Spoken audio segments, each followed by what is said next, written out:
Salut l'ami, bienvenue dans cette nouvelle vidéo. Alors, aujourd'hui, je te préviens tout de suite, hein, c'est pas une vidéo comme d'habitude potager, ultra rapide, dynamique et tout, et blablabla. Là, c'est vlog et on va se remettre en mode vlog comme l'année dernière. Donc, vidéo jardinage posé, quelques réflexions, quelques trucs, enfin voilà, on va blablater en faisant des choses dans le potager. Parce qu'il faut que j'avance un peu. Honnêtement, le potager, ça commence à être pas trop mal, tu vois. Mais j'ai une zone à faire là, tout le long, pour pouvoir implanter mes choux. Donc je vais te montrer comment je prépare la zone, puis bah, c'est tout ce que j'ai à faire. Voilà, on va pas trop parler de cette culture parce que je veux vraiment faire une vidéo dédiée sur les choux qui sortira je sais pas quand, peut-être juste après ce vlog je pense. Enfin bref, je sais pas trop quand, mais qui va sortir dans pas longtemps. Le chou pour moi c'est ma culture difficile, voilà. Le reste j'y arrive pas mal, je vais pas me lancer des fleurs, hein, c'est pas le but, mais j'arrive bien à me débrouiller sur pas mal de choses, sauf le chou. C'est compliqué, ça fait 5 ans que j'essaye, mais bon, on en reparlera plus précisément dans une vidéo. Voilà, le but aujourd'hui, c'est de s'occuper de mon petit bébé, tu vois, ça avance bien. J'en profite qu'il y ait un peu de soleil pour recharger les batteries de certains appareils d'ailleurs. Donc tu vois, la zone, elle est là, on va s'en occuper tout de suite.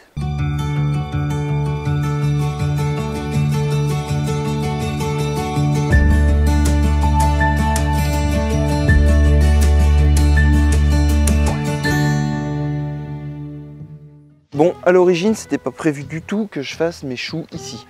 L'année dernière, je les avais fait, je sais pas si tu te souviens, tu vois la brouette là-bas, je les avais fait en long comme ça, avec un petit filet, etc.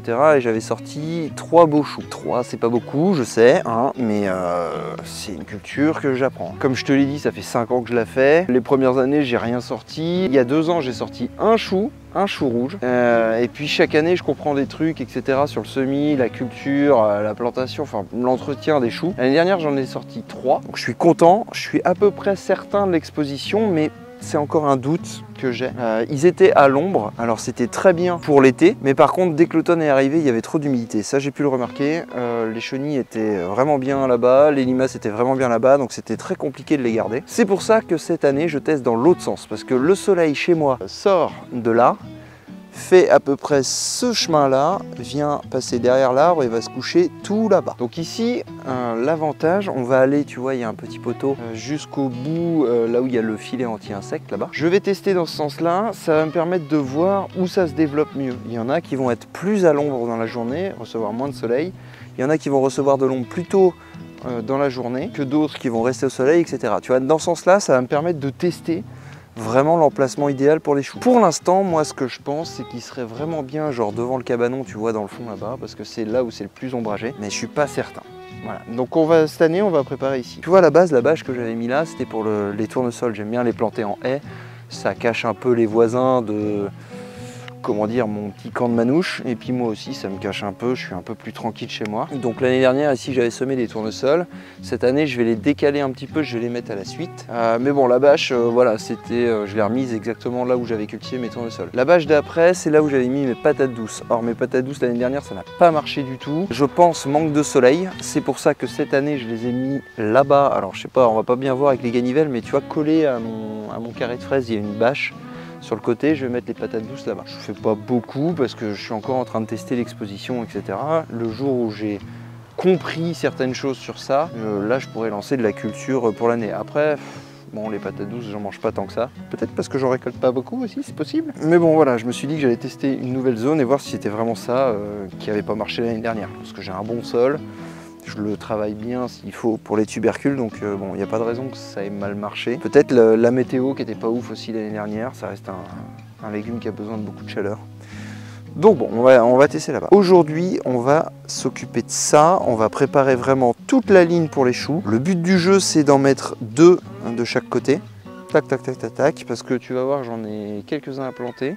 On va commencer par du chou rave d'ailleurs, parce que le chou rave va se récolter assez tôt. Les semis de choux, je les ai toujours pas fait, mais t'inquiète pas, on va voir ça dans une vidéo ensemble dédiée aux choux. J'ai du chou rave et j'ai 10 choux rave et 10 choux rouges qu'on m'avait offert en mini-motte, tu sais, on en avait parlé ensemble, que j'aimerais bien implanter ici dans le jardin. Voilà, le chou rave, je vais le récolter assez tôt. Le chou rouge va pouvoir bien se développer. Peut-être que j'en aurai normalement au printemps, mais j'y crois pas trop. Ah oui, puis j'ai 4 choux de printemps aussi à planter. Ceux-là sont en train de grandir, il y en a qui sont trop petits pour mettre, j'en ai 2 qui sont prêts à planter, donc peut-être qu'on les plantera tout à l'heure, je sais pas.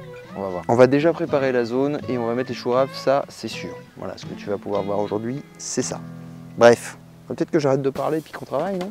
Ouais. Bon, déjà ce qui va être intéressant, c'est de voir un peu comment c'est sous la bâche, parce que tu le sais, ici je mets des bâches pendant au moins 3 mois, là ça fait peut-être 2 mois que c'est en place, donc ça va être intéressant de voir comment c'est déjà en dessous. Si je mets ces bâches là, c'est uniquement pour faire mourir un peu les plantes qui sont en dessous. Qu'est-ce que ça donne?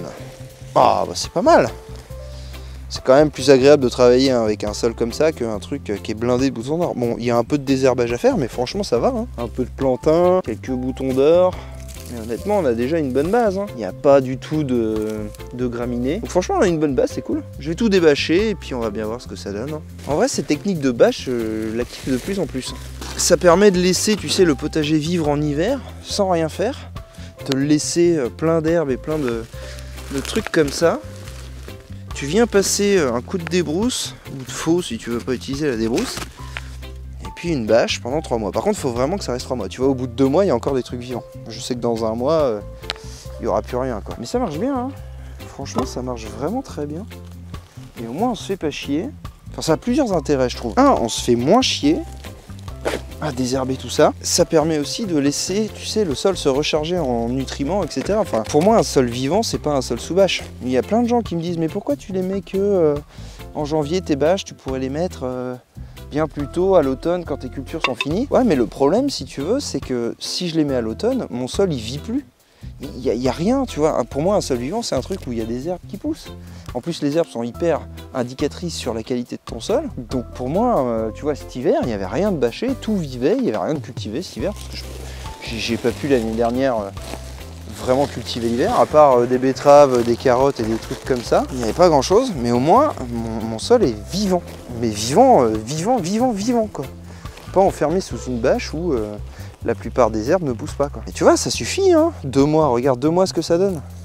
Honnêtement, il n'y a pas beaucoup de travail à faire, là, ça va, hein. Alors, à choisir entre les deux, c'est sûr, si j'avais laissé une bâche entière tout l'automne et tout l'hiver dessus, il n'y aurait rien du tout là-dessous. Il y aurait juste un petit coup de grelinette, un petit coup de croc, pas de désherbage à faire. Mais voilà, ton sol n'aurait pas été vivant à fond. Et puis, il y a un autre aussi inconvénient, c'est que mine de rien, ces bâches-là, ça reste du plastique. D'ailleurs, c'est très chiant les fils. Il faut faire gaffe de ne pas les laisser dans ton jardin. Vu que ça reste du plastique, il y a des micromolécules de plastique, des nanoparticules de plastique, je sais pas quelle dimension ça fait, mais ça met du plastique dans ton sol.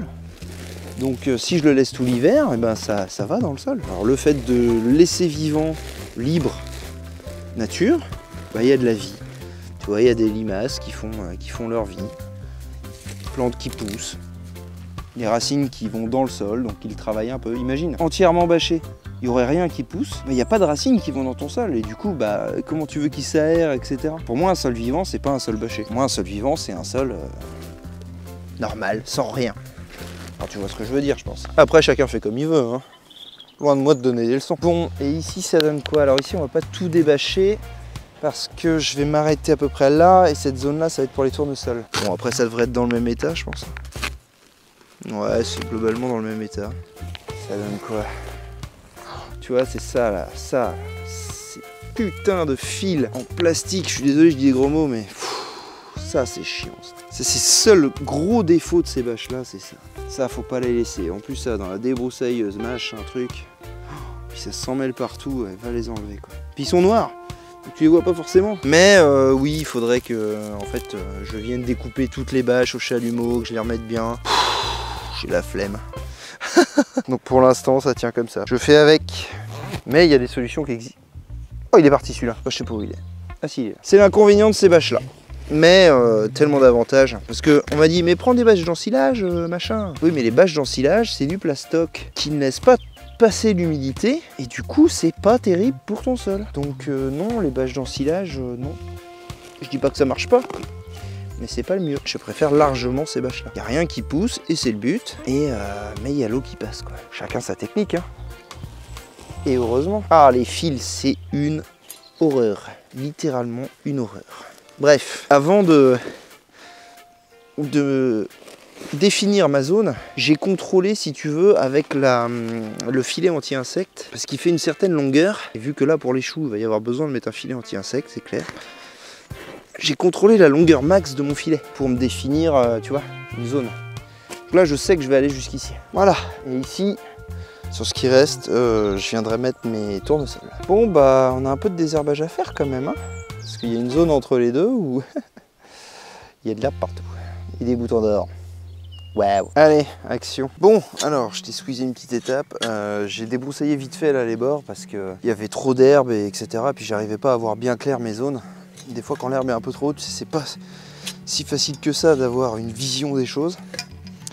Et puis, première étape, petit coup de grelinette. Cette grelinette, je ne la présente plus. C'est celle qui me suit depuis maintenant 2 ans. Avant, j'avais une Le Borgne. Tu sais, la Le Borgne, c'est celle qui a 2 manches en bois, là, verte et jaune. Bon, c'est pas mal, mais honnêtement, ça vaut pas celle-là.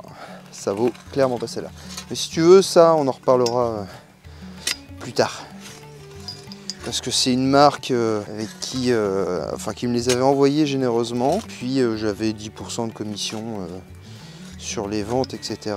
Et cette année, ils ont voulu faire une vidéo sur la grelinette. Donc je leur ai dit, bah ouais, pas de souci. C'est vraiment du bon matos, etc. Donc ouais, en avant. Et puis vu que j'ai quand même besoin d'un minimum d'argent, je me suis dit pourquoi pas, sauf qu'ils proposaient vraiment rien du tout. Et il fallait que je te ponde une vidéo entière sur la grelinette sur la chaîne. Voilà, c'est pas un passage comme je fais d'habitude. Donc j'ai dit non. J'ai dit non, je leur ai proposé de faire différemment et puis ils m'ont jamais répondu. Donc bah tant pis, voilà, cette grelinette. Si tu cherches un peu, tu trouveras les références. Ça c'est un peu le problème des sponsors, tu vois. Des gens qui veulent de la pub. Ils se rendent pas compte que ça a un impact sur la chaîne, les gens, etc. Moi ça me dérange pas de promouvoir ou de conseiller un produit qui est de qualité, parce qu'elle est vraiment de qualité. Honnêtement, jamais de ma vie je change de grelinette, quoi. Mais ça a un impact parce que si je fais une vidéo dédiée à la grelinette, bah on s'intéresse pas à un autre sujet, toi et moi, tu vois. Sujet purement potager ou autonomie ou quoi que ce soit. Donc bah non, quoi. Non. C'est un peu un point d'or que j'ai ici. Des sponsors, j'en fais un petit peu, tu vois, cette année il n'y en a pas eu beaucoup, l'année dernière un peu plus. Mais je veux d'abord tester le matériel. Ah, c'est plus dur, tu vois, là où il n'y avait pas eu la bâche, c'est pas pareil, on sent qu'on est passé plusieurs fois. Je mets jamais en avant un matériel que j'ai pas testé. Là j'ai reçu des petites lampes LED pour aider à la culture. Ils m'ont demandé de faire une story Insta, enfin j'ai proposé de faire une story Insta en échange de leurs produits, mais je sais pas ce que ça vaut. Donc tant que j'ai pas pu tester et me dire ok c'est bon, c'est de la bonne qualité, bah je fais pas de pub, voilà, c'est le deal. Après c'est un peu pour vous aussi parce que je vais pas commencer à parler des matelas Emma, tu vois.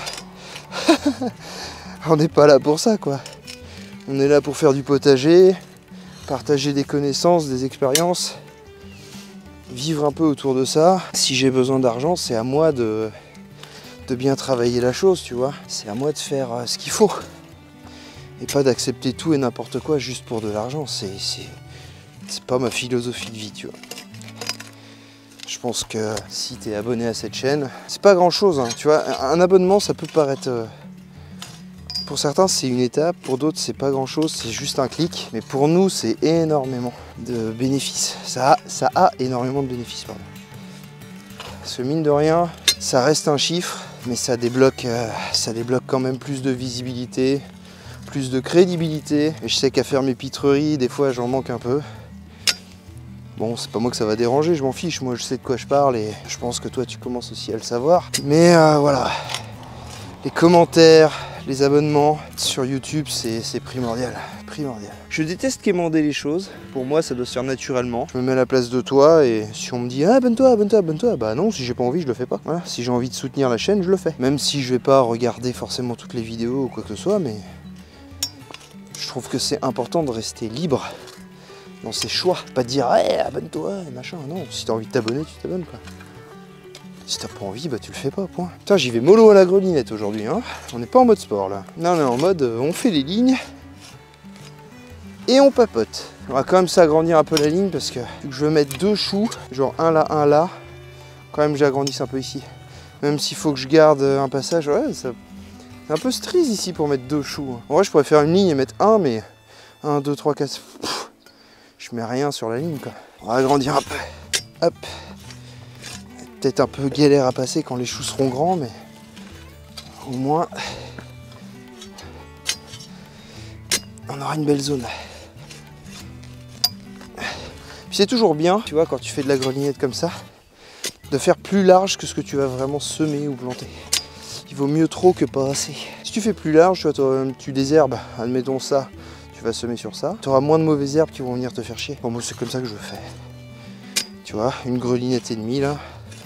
Déjà on sent que si je mets un chou là, ils vont un peu se gêner mais ils vont pousser comme ça, tu vois, ils vont se pousser entre eux. Ça va bien le faire, ils vont se développer correctement. C'est pareil quand je bâche toujours plus large que ce que j'ai besoin, un petit peu. Je vais aller mordre un peu sur l'allée. Ce qui fait que quand je débâche après, bah vraiment la zone que je veux cultiver elle est clean quoi. Si je bâche pile poil la zone, il y aura toujours des mauvaises herbes en bordure, et notamment ici il y a beaucoup de boutons d'or. Donc si je laisse les bordures avec le bouton d'or, bah, ça va finir sur mes zones de culture. Il n'y a pas de secret. Voilà, à droite il y a le grillage des poules, et à chaque poteau là j'ai mis des capucines. Capucines grimpantes, hein. Pas des capucines naines. Les grimpantes, et j'aimerais bien réussir à faire grimper ça sur le grillage. Parce que les capucines, ça va attirer beaucoup les chenilles. Les pucerons, mais aussi les chenilles. Enfin les chenilles, les papillons quoi. Tu vois ce que je veux dire. J'avais fait ça une année, dans mon ancien potager, j'avais cultivé des choux. Et au-dessus, à peu près 1,50 m, on va dire du sol, non un peu moins, 1,20 m du sol. J'avais tendu un filet et je mettais mes capucines dessus. Et en fait, ça me permettait deux choses. La première, c'était de mettre les choux à l'ombre. Et puis la deuxième, d'attirer les papillons, tout ça. Ils allaient pondre sur les capucines et pas sur les choux. Là, je vais tester à côté, puis on va bien voir. En tout cas, la technique que j'avais fait avec les capucines au-dessus, ça avait vraiment très bien marché. Je la retiens, cette technique. Oh, petit crapaud. Bon, alors Loulou, j'espère que je t'ai pas abîmé. Ça va mon grand? Ça va. Ne reste pas là Loulou parce qu'on va travailler la terre. Faudrait que je le déplace mais j'ai pas de gants. Le crapaud, faut faire gaffe. Donc oui, cette technique de mettre des capucines au-dessus, franchement d'enfer. Ça avait vraiment donné un bon résultat. Eh ben, j'ai un bon boulot de désherbage à faire après ça. Hein. Youpi. Petit dernier là. Voilà. Bon, ben maintenant faut enlever toute la merde. Pouh, ça va encore, hein. Franchement j'ai connu pire. Bon, allez, désherbage. Et parce qu'il faut bien passer par là. Enlever un peu les cailloux, surtout les racines de boutons d'or, c'est le pire. Alors j'aime bien prendre ça, je pense que tu connais, c'est un croc. J'utilise pas forcément comme il faut, je dis pas le contraire, mais je m'en fous. En fait ça me sert juste à casser un peu les mottes, tu vois. Tac.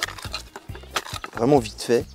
Là, je l'utilise clairement pas comme il faudrait, mais parce que la grelinette et quand le sol est humide, t'as quand même pas mal de grosses mottes quoi. C'est un outil que j'utilisais souvent en paysage quand on faisait du gazon pour trier, tu sais. Le croc c'est vachement bien quand tu vas vite, ça te trie les racines, les cailloux, tout ça, toutes les merdes qu'il y a dans le sol. C'est vraiment un outil que j'adore. Franchement, grelinette, tes mains, croc râteau et tu fais tout ce que tu veux n'importe où. C'est pour moi les trois outils principaux.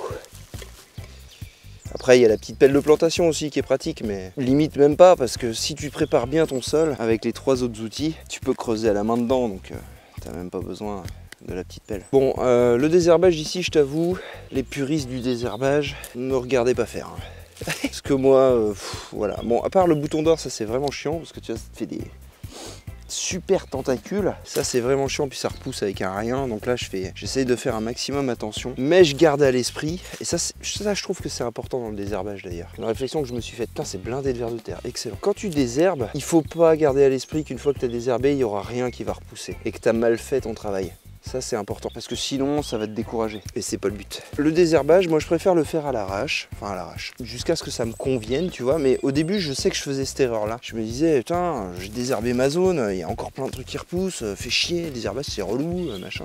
Non, en fait si tu le fais d'une manière où tu sais pertinemment que ça va repousser derrière, qu'en fait en désherbant tu retardes juste la pousse mais que tu vas pas l'empêcher totalement, bah du coup t'es pas désespéré en fait quand ça repousse, tu vois, parce que tu t'y attendais. Mais le fait d'avoir travaillé et aéré la terre, quand il y a des choses qui vont repousser, il y aura juste à pouf tirer un peu dessus et puis ça va sortir tout seul.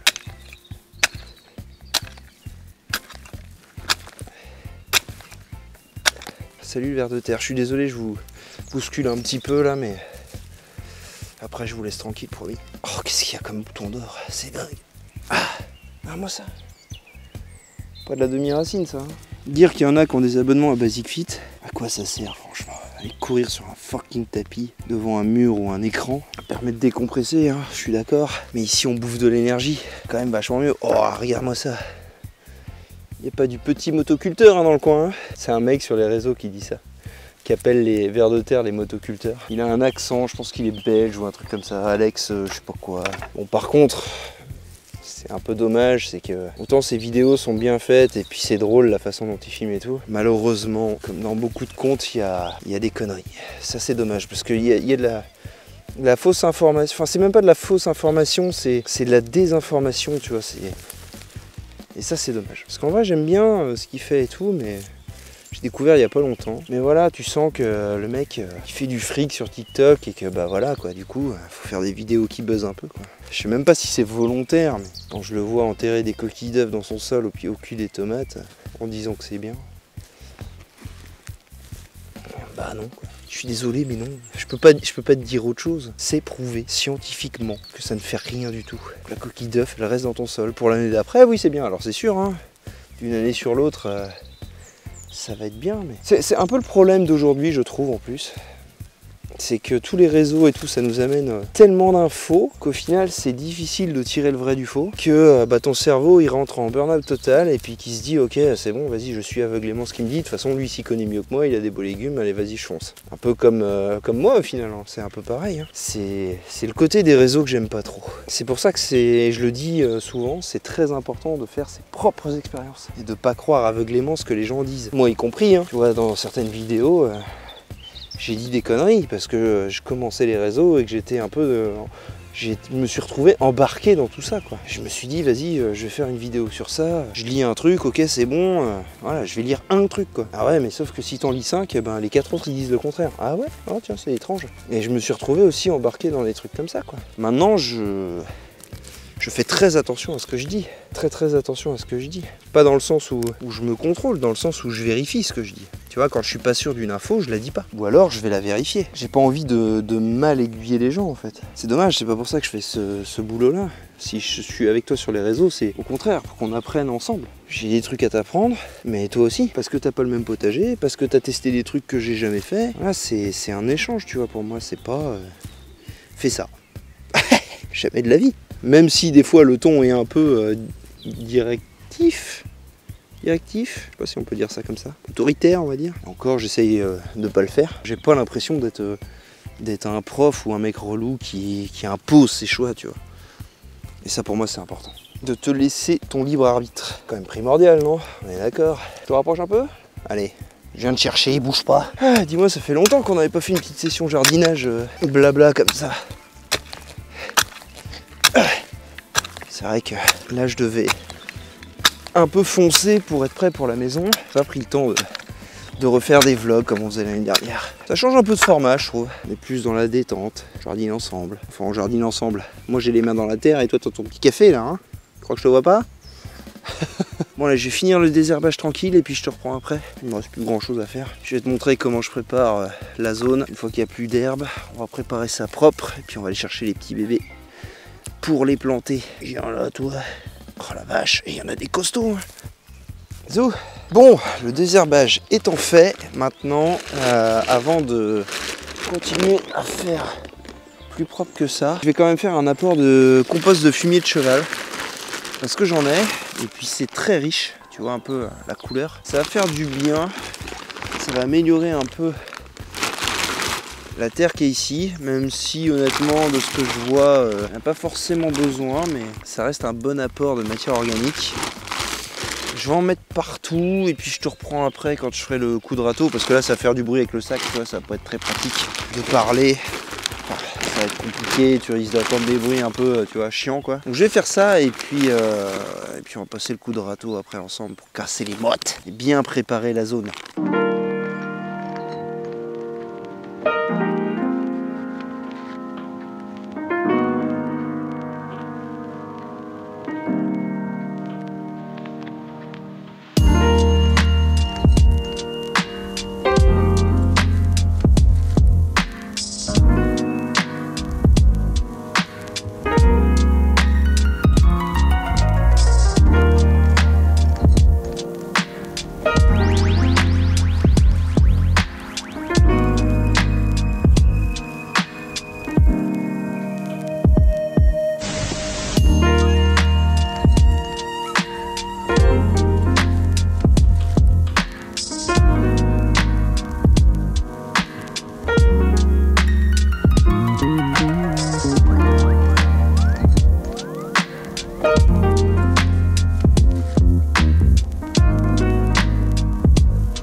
fois que la zone est prête, que les choux sont plantés, je vais venir mettre du bactériosol. Alors, le bactériosol, on en a déjà parlé toi et moi, hein. C'est pas du tout un engrais ni quoi que ce soit, c'est pas du tout chimique, c'est entièrement naturel. Ce ne sont que des micro-organismes qui sont cultivés sur du compost, sont séchés et vont se libérer dans le sol avec de l'eau.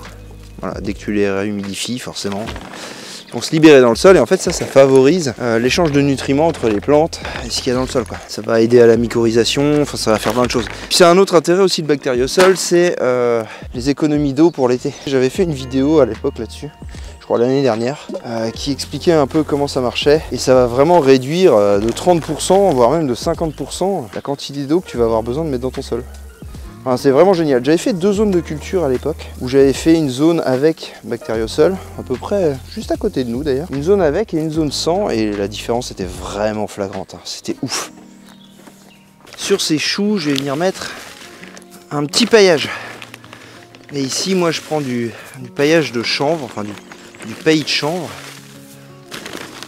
parce que c'est très fin. Et mine de rien, j'ai l'impression que les limaces n'aiment pas trop, même si elles passent quand même, hein. En fait, l'autre avantage surtout, c'est que ça leur sert pas d'abri. Si tu mets du foin, bah là c'est un abri pour elles, tu vois. Alors qu'avec ça, au moins, ça leur fournit pas un abri et t'as quand même ton sol de paillé. Puis d'une année sur l'autre, ça se décompose, c'est vraiment très bien ça. Alors ne lésine pas sur la couche, hein. Si t'en mets pas assez, là les herbes vont pousser, aucun intérêt. Minimum 3 bons centimètres. Ah ouais, au moins 3 bons centimètres, voire 4 si tu peux, quoi. Donc c'est un investissement, je suis d'accord, mais voilà, moi j'ai la chance d'en avoir, donc j'en profite, hein. Voilà, je pense qu'avec ça, ça devrait suffire. Hop, c'est un peu ça qui est chiant en fait, c'est que tu as toujours le dilemme, est-ce que je mets le paillage avant ou après, sachant que si tu le mets avant, tu gagnes vachement de temps à la mise en place du paillage, mais pour l'arrosage c'est galère, parce que le paillage va absorber pas mal ton arrosage au final. Donc vu que tu as besoin d'activer ton bactériosol avec de l'eau, c'est pour ça que j'ai choisi de le mettre après. Puis à la plantation c'est un peu plus long, parce qu'il faut écarter le paillage, le mettre bien. Oh, j'ai quand même une bonne quantité là, c'est cool. C'est un parti pris, tu fais le choix. Avant tu peux le renverser dessus, mais honnêtement en termes de temps, c'est quand même plus rapide de faire comme ça. Planter, enfin préparer ton sol, planter, mettre ton bactériosol, venir mettre le paillage après. C'est pas non plus très long, hein, on n'a pas mis 2 heures à étaler le paillage. Et tu peux toujours venir le plomber avec un arrosage. Bon là j'ai pas besoin, demain il pleut. Il y a un truc quand même où il faut être vigilant, c'est qu'il faut pas, dans la mesure du possible, mettre le collet de la plante sous le paillage non plus. Pour tous les plants, hein. C'est pareil, tu vois, c'est pas fait pour être en dessous. Voilà, puis au moins on va avoir une belle zone bien propre pour les choux là. Regarde, t'as quelque chose de nickel, quoi. T'as quelque chose de nickel. Il est vraiment bien ce paillage. Bref. Allez, dernière étape et non des moindres, on va installer un filet anti-insectes. Ça c'est obligatoire si tu veux être tranquille au niveau des choux. Alors il y a plein de systèmes qui existent. Honnêtement je te conseille pas, si tu veux acheter ce genre de truc, je te conseille pas les espèces de tubes en PVC qui vendent. C'est bien mais ça reste du plastique, ça cuit au soleil, ça a une durée de vie moins grande. Moi j'avais acheté, et j'en ai encore plein, et d'ailleurs je pense que je vais finir la zone avec, j'avais des tiges comme ça en métal. Je pense que c'est de l'acier galvanisé. Je pense. C'est bien, mais le problème c'est que quand tu les tords comme ça, et quand tu viens les enlever après, ça va avoir tendance à garder l'arrondi. T'arrives pas à les stocker bien droit après, c'est assez chiant. Alors que ceux-là qui sont en carbone, donc qui sont un petit peu plus chers, franchement c'est parfait. Pour l'espacement, je les mets à peu près tous les mètres. Ça va suffire. Si jamais j'ai besoin de rapprocher, je le ferai. Mais tous les mètres c'est déjà pas mal. Le but c'est de tenir le filet. C'est de tenir le filet et que ce soit assez haut surtout. Parce que le chou, tu vas voir que très vite, ça, tu imagines 2 choux là, très vite ça va atteindre ça. Mais on a besoin de les protéger. Là, il n'y a pas le choix, hein. Honnêtement, j'ai jamais réussi les choux sans les protéger avec un filet anti-insectes. Voilà, bah tiens, on va être obligé d'aller chercher des arceaux en galva justement pour finir ça. Ce que je te disais avec les arceaux, c'est que ça garde la courbe. C'est très compliqué de venir les ranger après. Donc c'est bien, hein, c'est une bonne matière, ça coûte un peu moins cher, mais c'est très chiant à stocker après. Vraiment très chiant. Donc si tu as le choix, que tu as un peu de moyens, je te conseille de prendre du carbone. Par contre, tu évites les tubes en PVC. Clairement, là, les tubes en PVC, c'est vraiment de la merde. J'aime bien faire ça. Je sais pas pourquoi, mais j'aime bien faire ça. Ça fait une petite structure, quoi. Voilà, impeccable. Impeccable. Bon allez, un filet anti-insecte. D'ailleurs je vais le mettre dans ce sens-là. Ce qui est pas mal de faire, c'est de le dérouler d'abord. Honnêtement, je te conseille de contrôler d'abord la longueur qu'il fait avant de te lancer dans ta zone. Parce que tu as besoin d'un peu de râpe, tu sais, pour bien le fermer. Ça va être pas mal du tout ça. Tac. Donc tu l'étends avant, comme ça tu mets un repère là, comme j'avais fait au début, tu vois. Et puis au moins tu sais jusqu'où il va aller. Bon, le mien est un peu dégueulasse, j'avoue, il y a déjà un an. Mais c'est pas grave, ça va le faire. Voilà. Pareil, il a une certaine largeur, donc faut calculer ça quand même, tu vois. Bon, je vais finir l'installation, puis je te reprends après pour te montrer ce que ça rend au final. Voilà, une fois que c'est fini, ça donne ça. Ce qui est important, c'est de bien venir caler les bords. Il y a un bord que tu vas venir forcément relever plus souvent que l'autre parce que il va falloir venir visiter, planter de nouveaux choux, entretenir, etc. Donc ce bord-là, tu vois, je mets des grandes barres en bois parce que c'est beaucoup plus facile à enlever et à ouvrir très rapidement. Et de l'autre côté, je vais plus privilégier des cailloux. Comme ça, moi, ça colle bien au sol et je suis sûr que les pigeons, tout ça, pourront pas rentrer. Là, mes choux, ils vont pouvoir pousser vraiment à l'abri des ravageurs. Il y aura uniquement les limaces qui vont pouvoir venir dessus. Donc je viendrai vérifier de temps en temps s'il n'y a pas une ou deux limaces qui traînent. Et puis ça devrait le faire, quoi. Mais voilà, on a cette année on a doublé la zone de choux quand même. Je suis en train de marcher sur mes plantes, magnifique. Attends, on va s'éloigner un peu pour voir ce que ça donne. Je suis désolé, j'ai pas de stabilisateur, ça va trembler un peu. Ça nous fait quand même une belle zone dans le potager. Donc on verra bien si les choux plus à l'ombre poussent mieux que les choux là. Mais je vais en prendre un deuxième affilé comme ça parce que j'aurai pas assez là pour les choux pour cet hiver.